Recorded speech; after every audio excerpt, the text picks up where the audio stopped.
আসসালামু আলাইকুম। কাউকে আর গরুর যত্নে আবারও সবাইকে স্বাগতম। প্রিয় ভাইজানেরা, এই যে দেখতে পাচ্ছেন বাছুরটা, এটা হলো আমার দয়া। যিনারা নিয়মিত আমার কাউকে আর গরুর যত্ন ইউটিউব চ্যানেলের ভিডিও গুলা দেখে থাকেন, আপনারা নিশ্চয়ই জানেন কিছুদিন পূর্বে আমাদের গ্রামে একটা বাছুর হয়েছে, ষাঁড় বাছুর। এই যে সেই বাছুরটা, একরকম সংগ্রাম করে এই বাছুরটা টিকিয়ে রাখা হয়েছে। বাছুরের বয়স প্রায় 1 মাস। আজকে আপনাদেরকে জানাবো আমাদের এই দয়ার স্বাস্থ্য বৃদ্ধি কিভাবে হচ্ছে, স্বাস্থ্য বৃদ্ধিটা মূলত কিভাবে করতে হয়, আমরা কিভাবে করতেছি। প্রিয় ভাইজানেরা, 2-3 দিন পূর্বেও আমাদের কাউকিয়ার ইউটিউব চ্যানেলে একটা ভিডিও দিয়েছিলাম। সেই ভিডিওতে দেখাইছিলাম দয়ার মা, সে দুধ দিচ্ছে না, একদমই দুধ দিচ্ছে না। দয়ার মা দয়াকে চিনে না, দয়া দয়ার মাকে চিনে না। এই বিষয়ে ইউটিউব চ্যানেলে ভিডিও দেওয়া আছে, যারা নিয়মিত ভিডিও দেখেন আপনারা জানেন।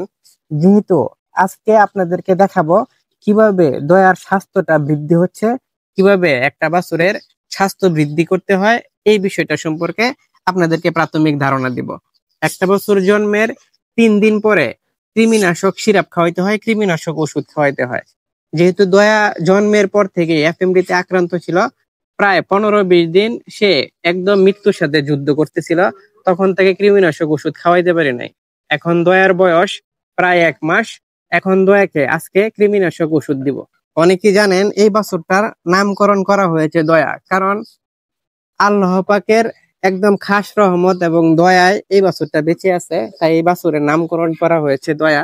দয়াকে আজকে কৃমিনাশক ওষুধ খাওয়াবো।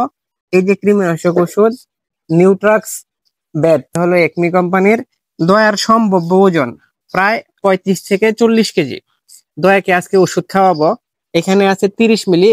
প্রতি 1 কেজি ওজনের জন্য 1 মিলি সিরাপ খাওয়াইতে হয়। যেহেতু দয়ার সম্ভাব্য ওজন 35 থেকে 40 কেজি, দয়াকে কৃমিনাশক ডোজটা হালকা পরিমাণে একটু কম দিচ্ছি। এখন তাকে খাওয়াই দিব এই যে কৃমিনাশক সিরাপ। অনেকেই ভয়ে থাকেন যে 3 দিন কিংবা 1 মাস বয়সে কিংবা 15 দিন বয়সে গরুকে কৃমিনাশক সিরাপ খাওয়ানো যাবে না। এই যে দেখতে পাচ্ছেন, আমি দয়াকে খাওয়াই দিচ্ছি। আপনাদের চোখের সামনেই দয়াকে কৃমিনাশক সিরাপ খাওয়াই দিলাম। আরামসে সে খেয়ে ফেলছে। এরকম লিকুইড সিরাপ আপনারা আপনাদের নবজাতক বাছুরকে দিয়ে দিবেন। তাতে কি হবে, বাছুরের স্বাস্থ্য খুব ভালো পরিমাণে বৃদ্ধি হবে। নবজাতক বাছুরের লাইভ ওজনের 10% তাকে দুধ দিতে হয়। মানে একটা বাছুরের ওজন যদি 10 কেজি হয়, তাহলে তাকে 1 লিটার দুধ দিতে হয়। যদি বাছুরের ওজন 30 কেজি হয়, তাহলে তাকে 3 লিটার দুধ দিতে হয়। এই হিসাবে যেহেতু আমাদের দয়ার সম্ভাব্য ওজন 40 কেজি, তাকে 4 লিটার দুধ দিতে হয়। আসলে 4 লিটার দুধ তাকেই দিচ্ছি, কিন্তু 4 লিটার দুধের তুলনায় তার গ্রোথটা ওইভাবে আসতেছে না। কেন আসতেছে না? এই 4 লিটার দুধ বাহির থেকে আমরা কিনে নিয়ে আসতেছি এবং এটাকে হালকা একটু জাল করে দয়াকে খাওয়াচ্ছি। তবে আলহামদুলিল্লাহ, 1 মাসের তুলনায় দয়ার স্বাস্থ্য খুবই খুবই ভালো হয়েছে। এর একটা রহস্য আছে। রহস্যটা হলো, দয়াকে একটা হাই প্রোটিন সমৃদ্ধ খাবার দিচ্ছি। কি খাবার দিচ্ছি এই ভিডিওতে নিশ্চয়ই আপনাদেরকে দেখাবো।